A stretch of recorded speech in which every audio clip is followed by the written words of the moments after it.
Today we have this John Deere GT245 that I'm going to go through this laundry list of stuff I have to do to it. So this mower belongs to a board member of ours. He was kind enough to lend it to us in order to mow the grass around one of our protected properties.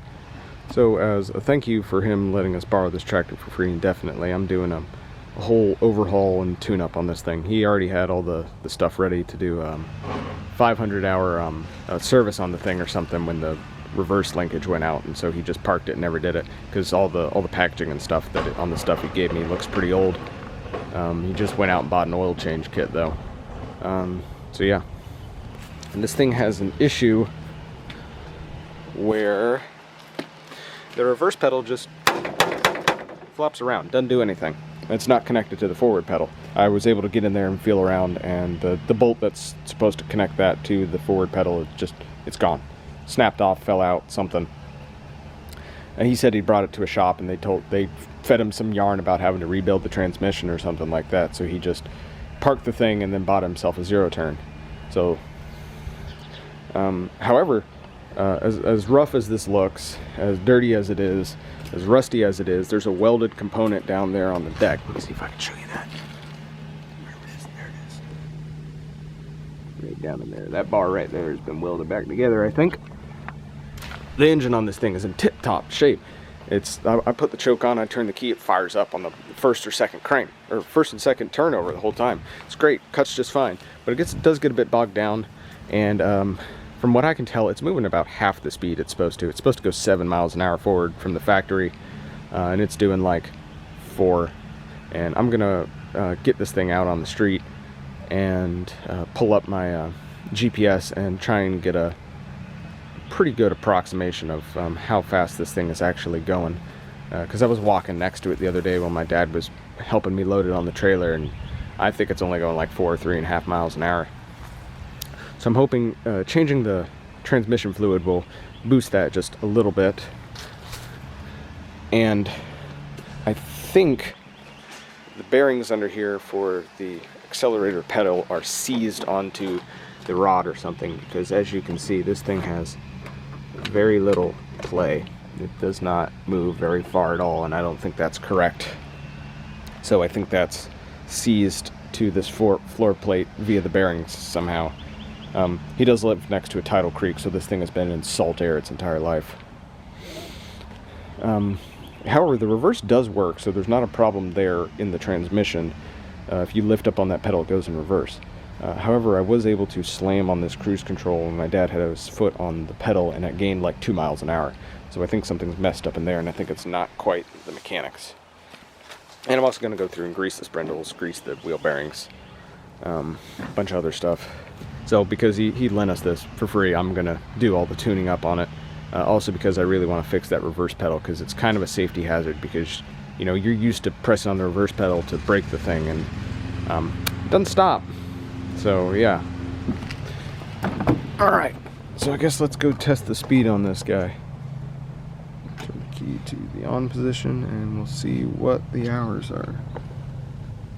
So yeah, looks like my suspicions were correct. We're sitting about 450 hours. He probably was just about to do a 500-hour service on this thing, and then the reverse pedal did one of those, so he just parked it, bought a new mower. Which is good. I was looking underneath the hood, and whoo boy, them bolts is rusty. Yeah, you can tell this thing. This is a Sea Island lawn tractor. It is just salt eaten up, and it's not like what it is up in the Rust Belt, where just the undercarriage of stuff gets rusty. Down here, sitting in the salt air, stuff doesn't rust as hard, but everything rusts everywhere. Every single component. You're just in a salt spray all the time. So it's just everything is melting continuously from every direction.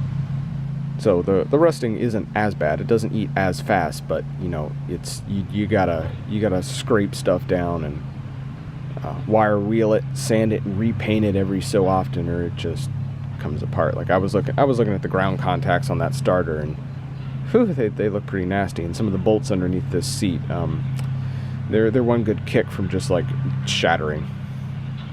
So I can only imagine what it looks like down on the deck. So anyways, the plan here is to fire up the mower, drive it around out in the street, and use my phone GPS to try and figure out what our top speed is at the moment. And then I'm also going to come over here and crank on this cruise control, because yesterday I was able to slam on this cruise control while my foot was on the accelerator, and I was able to get the thing up to like 5 or 6 miles per hour. And if that's the case, then I know the transmission is fine and something is just screwy with this whole pedal system. I'm probably going to disassemble that and have to order bearings. If I'm lucky, I have some bearings that fit. Probably not. They're probably the wrong depth dimensions. Alright, I'm going to try and show you how I start this thing, because it starts really well, but it requires 2 hands. It's got a spring-loaded choke down here, which is nice because you don't accidentally forget and leave the choke on and then run the thing with the choke on and then waste all your gas because you're running rich the whole time. Because I accidentally did that last week. It sucked because I burned through a tank of gas in like a third the time I was supposed to. So it's kind of a nice feature, but it also means that I can't start the thing one-handed. So bear with me here a second while I try and wedge this against my shirt.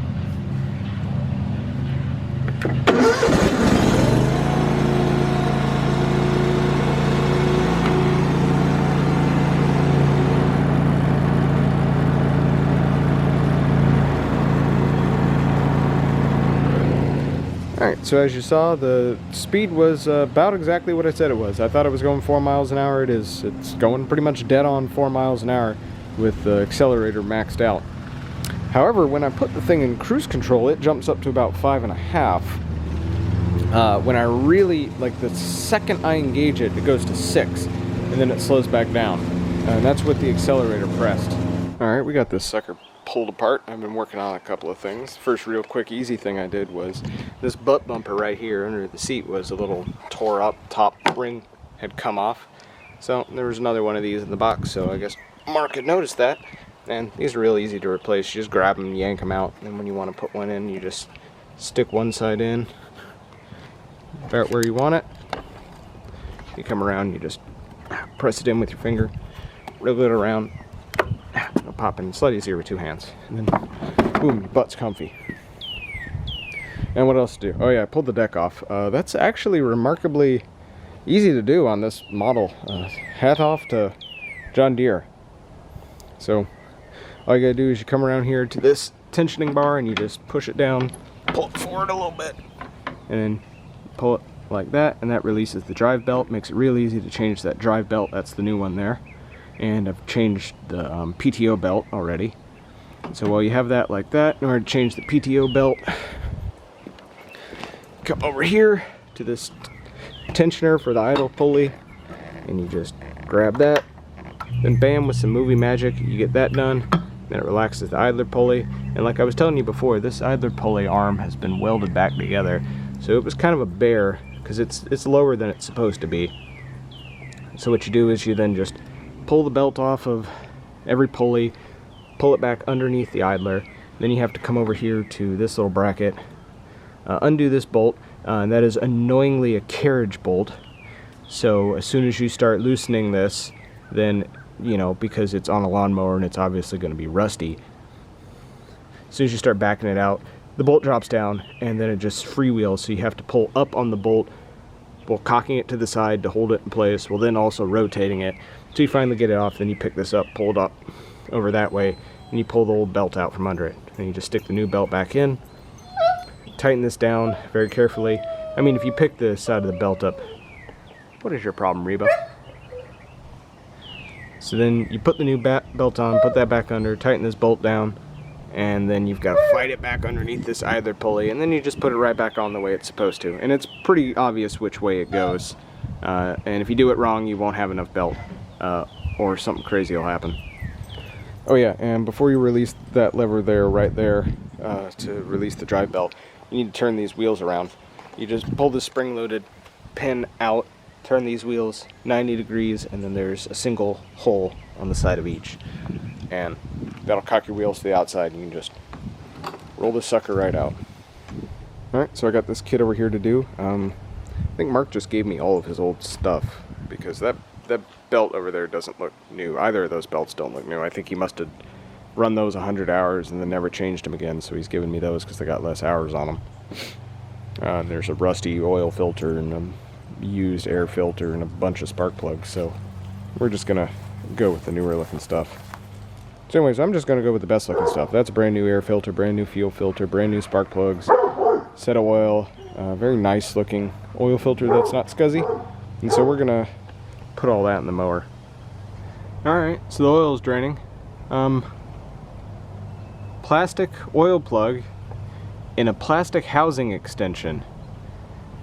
That's a 50 IQ move right there. On a lawn tractor? Good God. It's got 3 wrench points and I had to use all 3 of them just to get this damn thing loose. Plastic.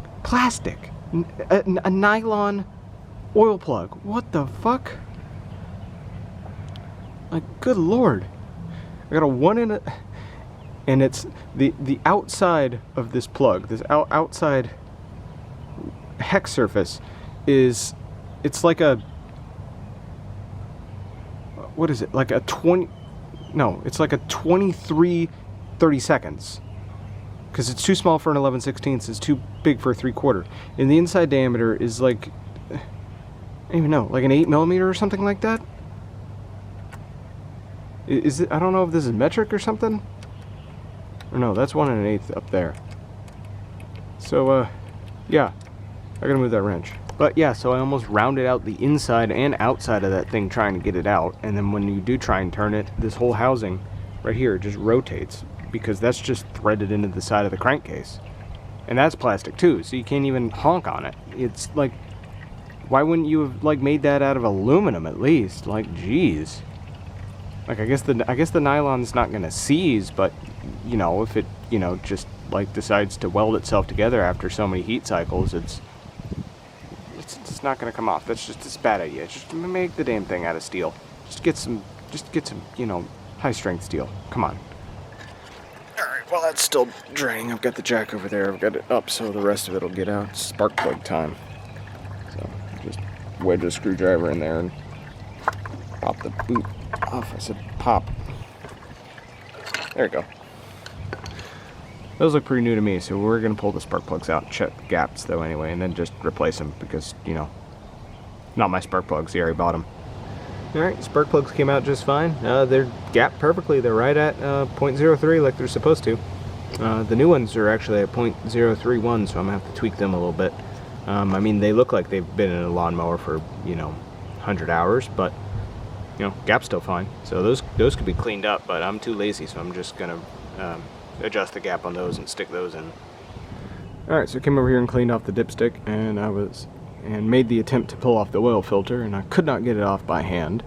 And then I went to put my oil filter wrench on it, and the 2 wrenches I had were too small. One was way too small, and the other one was just barely not quite enough to make contact. And I thought I was going to have to employ a forbidden technique, but then I came over here and wrapped the thing in a towel and put the oil filter wrench on it, and after I mangled and crushed the snot out of it, I managed to free it up. So that sucker was on there tight. So we'll just spin her off, spill oil all over the place, because, you know, why wouldn't you put the oil filter, you know, above, you know, empty ground and, you know, not over the top of the frame. So we'll not prime, but we'll wet this one and then stick it on. Alright, old oil filter's off. Put in 1 3/4 thing of oil, and I've just put this on hand tight. You know, as you can tell, she's full. Thing says 1.7 up here on the inside of the engine bay, so that did roughly that. I don't know, I didn't think a little extra oil ain't gonna hurt anything, or it'll make it smoke, who knows. We'll see. Shouldn't hurt it. I guess now we're off to doing the air filter and the fuel filter. Air filter's under here, underneath these 2 screw caps. That one's easy. Fuel filter's right down there. It should just be 2 clips and a bunch of gas spilled everywhere. Alright, air filter and oil filter are done. Sorry, air and fuel filter. New fuel filter, new air filters under there. You're gonna have to believe me. Word of caution, anytime you work on the fuel system, always disconnect the negative terminal on the battery, or both, just to be safe. You don't want to accidentally short something out and then die in a fire. And after you do a service, make sure you mark down somewhere when the next service needs to be done or when you did this last service. So, I guess now I need to get under there and do this drive belt. I think there's a big ass spring I have to contend with, so hopefully that's not too big of a problem. And then I'm gonna have to work out how to do transmission oil. Alrighty, so I just learned from this handy dandy sticker on the inside of the lawnmower engine bay here that this transaxle takes over 4.5 quarts. So I do not have 5 quarts of 5W50 lying around, so we're not going to replace the oil today until I can get some. Also, I'm having trouble finding where the oil drain plug is. I think I know where it is. Let me look down there. I'm really hoping it's not this thing that feels like plastic. Yeah, see, I don't know. I don't know if it's that or if it's that. I'm not sure. I want to think it's that. But I also don't want it to be plastic, and I don't know if it's that bolt, something like that. Why can't they just make these things out of metal? So my suspicions have been confirmed. The accelerator pedal bearings are just totally seized to that shaft. I want you to watch something here. Alright, so I'm going to grab the cruise control lever. I'm going to push it forward. I want you to watch something. You see that? Keep watching.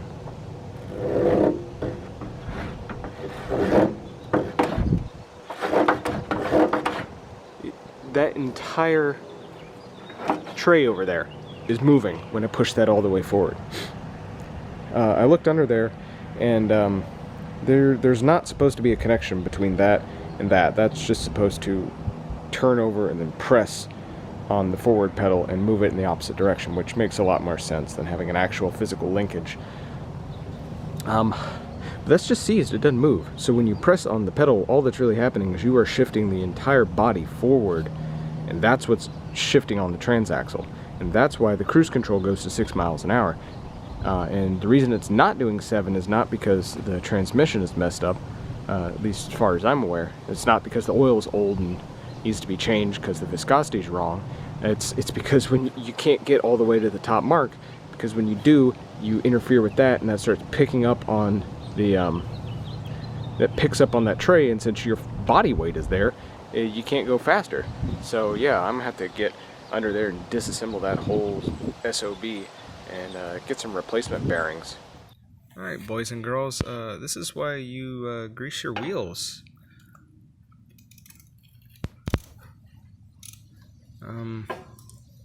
Yeah, that's you see that lip right there at the bottom of the thread? This is it's supposed to be the same diameter up there at the top. Looks like somebody put that thing on a belt sander. That is insane. This was originally a 5/8 nut. I had to take it off with a 15 millimeter. I thought that was odd that one of them was a 15. Now I know why. Hot damn. Alrighty, I got really filthy and greasy, so I stopped filming, but I did go through and do pretty much everything except change the transmission fluid, because as you saw, I went and checked inside of the engine bay and it said it took 4.5 quarts of oil, and I had 2 quarts on standby, so I was definitely not running to the store to go grab 5 quarts of oil to change that in somebody else's mower when I don't know if that person's going to pay me back for the oil. So, did not do that, especially not during quarantine. Plus I couldn't figure out how to get in there either way. There was like a giant plastic plug on there, and I did not trust it one bit, and I did not want to strip that, so I just didn't touch it. But I did go through and do everything else on my list pretty much. I'm just going to run through that. Let's see, so got seat bumper done. That doohickey right there. Change the air filter, change the fuel filter, change the oil and the oil filter, change the spark plugs, and change the PTO belt. You saw me do all of that. Did not change the drive belt. When I got up under there, there was this massive spring I had to contend with, and I had to take off the steering knuckle, and I would have had to fight the thing back over the top of the fan and on top of the transmission. And I just said, screw it, I ain't playing with that, it looks just fine. not my mower. I'm not willing to lose an eye today trying to fight a belt that's not terribly bad to replace it with an old aged belt.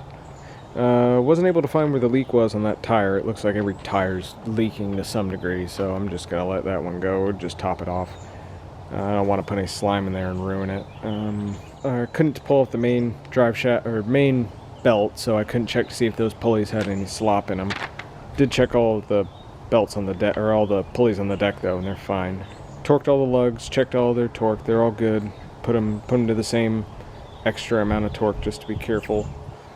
Oh yeah, this was the big one. The whole reason that I took this thing in here was because, the reverse pedal doesn't work. Well, works now. Well, it's not going to work because I got the brake on. Give me a sec.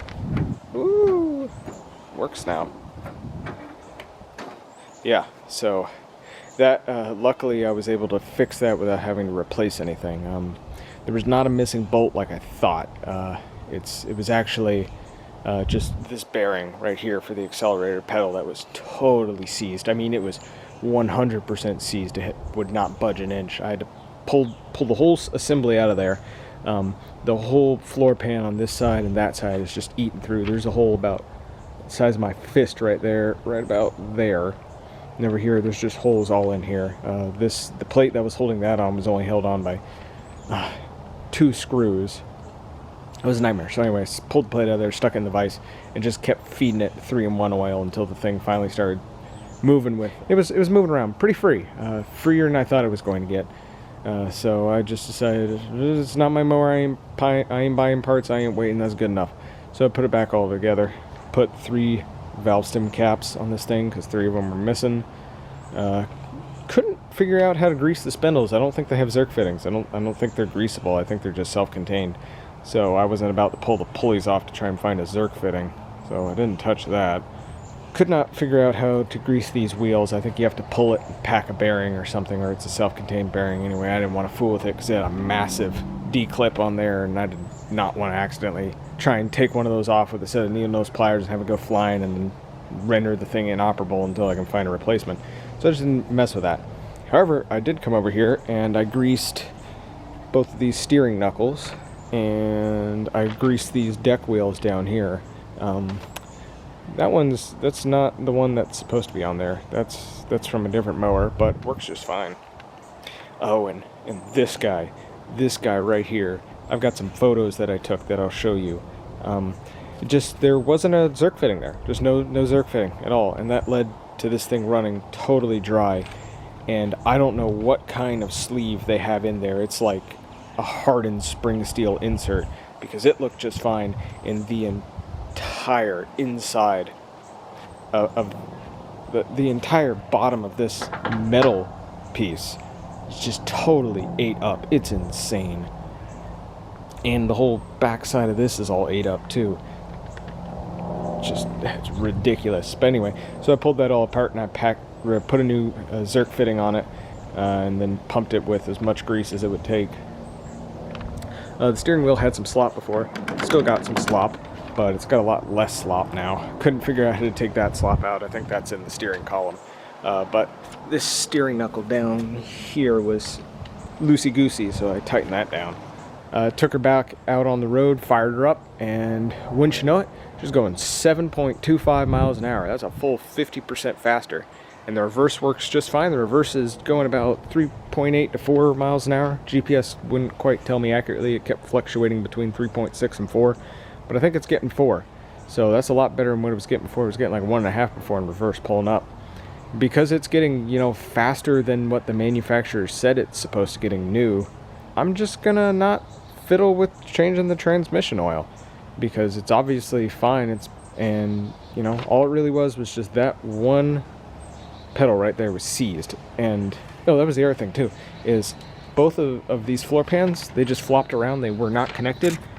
Rock solid now. Both of the bolts that held them on totally rotten through where they connected to the floor pan, so I had to get a big honking washer and bigger bolt. I went with hex bolts. I replaced all the stupid carriage bolts. I hate carriage bolts. That's why I hate them. All of them had stripped out, the heads had rotten off. They were a nightmare to get out of there.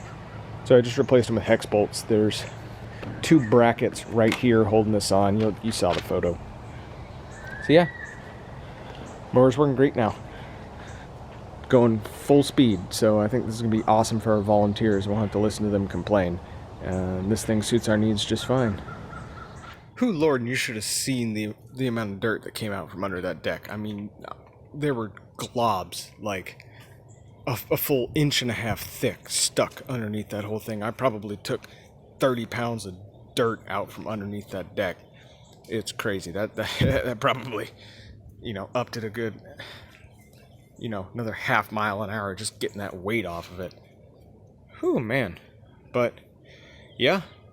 Crazy thing is that engine is just running like a damn champ. For as old as it is, as rusty as it is, as beat up as it is, as bad as I know all the grounds are in that thing, it is running like a dream. Other than them stupid nylon plugs, gotta hand it to Kawasaki. They make a reliable motor. I had that in the UTV I had when I was working at the park. That Kawasaki mule, that thing just ran like a champ. I mean, you had to feather the choke when it was cold, but other than that, it's great. Anyway, till next time. Tom out. Oh, that's good cheap scotch.